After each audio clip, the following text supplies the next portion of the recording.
Dan zijn ze van dat we net op bepaalde locaties, maar vooral in Wenhuizen. Wie dat dan bij jou thuis? Nee, ik heb bij mij thuis nog nooit wat vernomen wat hij opsleeg, zeg maar, wat ik dacht van dit klopt net of zo. En ik heb nooit zoiets vernomen dat dat bij mij thuis gebeurde. En dat is ook net gebeurd. Dan ga ik hem naar vragen, dat is ook net gebeurd. Nou ja, dat je dit jaren krijgt, dan schrik je natuurlijk verschrikkelijk, of net? Ja, dat had nou wat impact op je. Dat brengt een heel grote woede, teleurstelling en verdriet met zich mee, ja. Hoe oud was je dat hij oppakt werd? 15. 15? Ja. En wat denk je dan als mem?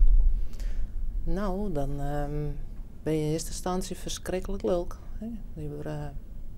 Ik wil in dit geval Jannes bellen, al woorden, die het om op bed te gaan.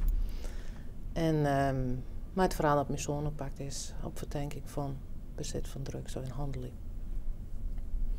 En dan, beginnen de raders wat werken. Hè? Dan komt er heel wat los, kan ik me voorstellen. Je schrikt enorm bot en dat in eerste instantie en je bent verschrikkelijk leuk word ik op dat moment. Van hoe kerst nog zo dom was, hoe kerst hij daar nog mee inletten. En ik het feit dat je als ouder voorleugenen worden, hè, dat hij is bij ons wijgang op de vrees van ik ga bij een kameraadje sliep en is dat goed, nou prima, wij kennen de jongen, geen probleem. En vervolgens wil je terug de politie bellen dat hij oppakt is in een pand met drugsbroeken en alles. En wie dat een pand zonder tafershow, dan werden daar ook je mensen? Nee, er was een ouder iemand en daar best bij onhulp in een huis. En daar wie al die jeugd hangt daarom. Iedereen kan zeggen van ja, je moet als ouders, ik weet maar waar ze omgaan. Nou, ik koe heel volle vrienden van hem. En ouders ik wel en de tekst van nou dat is goed, daar kan hij wel mee wijzen. En dan blijkt dan toch ik dat die jongens er ook in zitten en dat het al je bij me ook gooit. Dus het ging om ecstasy? Ja, wiet en ecstasy. Een jointje blowen, dat vond ik nooit net echt een heel groot punt. Maar ik ging net in de gaten dat het zo gigantisch uit de klauwen rennen zou. Ging het om een speciale drug in dit geval? Naar mijn idee ecstasy en speed, wat ik ervan begrepen heb. Ja. Maar wist je daar een soort van?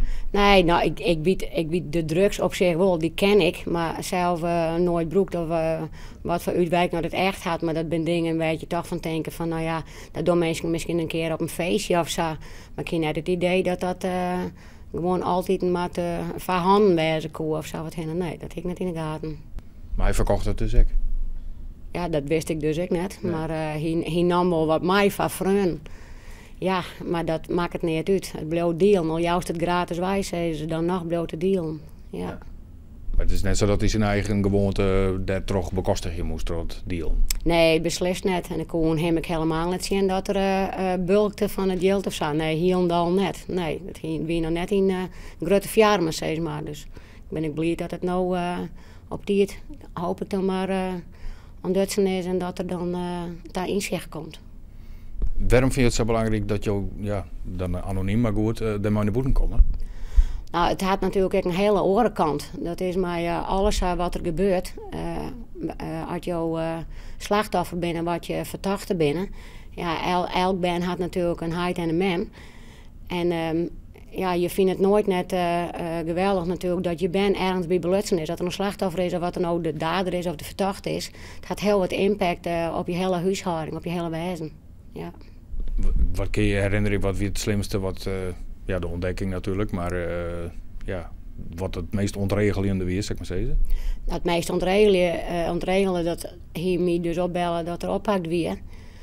Nou, daar schrik je natuurlijk ontzettend van. En hij zei het valt wel wat tam, hè. Maar toen had hij een heel skoft voor het west. Ja, dus gelukkig is er dan nou weer thuis. Maar het voelde dus net wat daar. En ik mocht hem gelukkig nog wel een keer zien, maar toen naar het huis van bewaring gaan.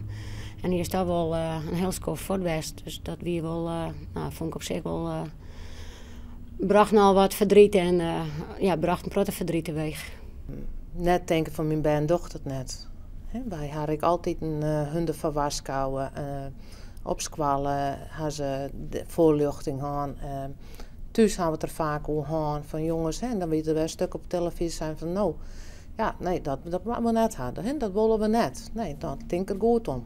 Maar ja, je gaat gewoon net de hand erin. het vertrouwen wat je in je baan had, dat hij opbouwt. En dat heb ik met mijn ouders en dat had mijn zoon ik met huis. Alleen ja, tot dan terug mij te dwaan en mij te gaan. Dan gaan ze deze kant uit. Dat is wel de andere kant ervan. En dat anders ik me net denken van, qua boesdeelt ik bij jou is het maar €4 of bij jou is het 12,50. Ze kennen oorlog, kennen ze ook gewoon op mij. Het rent al nog. Hij is nou thuis. En, maar het proces en alles moet nog komen. Dat wordt dan heel schoft. Dus nee, we zijn er nog niet. Ik hoop om een paar jaar dat het dan alle keer goed gaat. En dan ben we er. Maar het gaat in de regel nog meer. Als het al keer gebeurd is, dan komt er nog meer uiteindelijk bij je los dan op het moment eigenlijk zelf. En dat verneem ik nou ook wel. Want ja, je zit er nog middenin. Je bent er nog lang net. Sterkte er. Hij wees wel een heel iets bij, dus wij daar in nacht op passen moeten. En het vertrouwen met huur langzaam, met dat weer eens weer omkomen. Maar dat is het allermoeilijkste. Dat het vertrouwen kwijt bent in je eigen baan.